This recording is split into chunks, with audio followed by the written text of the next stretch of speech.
Now, exchanges is something that we're all familiar with, right? We're all consumers. Imagine, you bought a pair of pants in a store, you take them home, and maybe the pair of pants they don't match the shoes that you were planning to wear with the pants, and you realize you need a different color. Or maybe you bought one size because that's the size that you always buy, but actually you've lost a little bit of weight and you need a size smaller, right? In this case, you're going to do what anybody would do. You would take those pants back to the retail store and you would say, hey, love the pants, but I need a new color or I need a new size. And in that case, what the retailer is going to do is they're going to take those pants from you and basically accept those pants back into their inventory. And then you're going to go find the appropriate pair of pants, either the new color or the new size, and they're just going to exchange those pants for the ones that you brought back into the store. So there's typically not a transaction that happens. Sometimes there are transactions that happen. We'll talk through those. But for the most case, it's just an exchange. But from a back office perspective, actually there's quite a bit that's happening. Here's an inventory item that is coming back into your inventory, right? So you have to accept that inventory in. At the same time, you have this inventory item that is now leaving the store, and you have to account for that as well. Otherwise, your inventory levels are going to get off, and then that can lead to other challenges.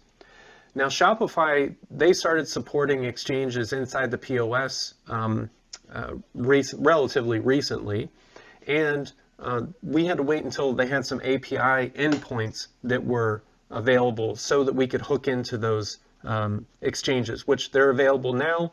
And as soon as they released them, we got to work and started supporting them. So let's talk through the simple changes. Most of this, the magic is all in the background. There's a few new changes though that I want to walk you through.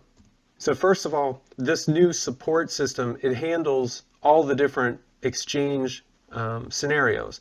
The example that I just shared, you would imagine that if you're bringing those pants in and you're going to take new pants of a different size or color, it's going to be the same price, right? So in that case, you're simply exchanging one item for another item.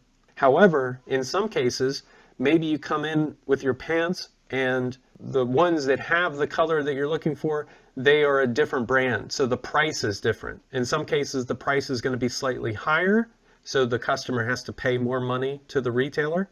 Or maybe they're a lesser price, so the retailer is then refunding some money back to the customer in order to establish this exchange. Just to be clear, we support all of these different scenarios. So there's only 2 new fields added to the connector in order to support this system. So inside your Shopify Commerce Connector Order Settings tab, right there where you configure your different point of sale orders. In the past, we had the order type for import of a direct cash and carry, and we also had the order type for import for essentially buy in store, ship to my house, that kind of scenario. We've added these 2 new fields for how to handle exchanges for those 2 order types. So let me talk those through. When a customer comes into the store, they find the item that they want, they buy the item and they leave. We call that cash and carry. That's going to be this direct POS order type. And if that were to happen and the customer needs to exchange things, they're going to use this order type for exchange return order type inside of Acumatica. It's actually going to rely on the mixed order template. Now, in the case of where a customer comes into the store, they find what they need, but exactly what they need is not in the store, so they're going to have that item shipped to their house. That's what we call this shipped POS order, okay? And in that case, if somebody brings a product in and they exchange it, we're going to use a standard return for credit order type. Once these 2 new order types are added to the configuration, you're ready to start supporting POS exchanges in Shopify.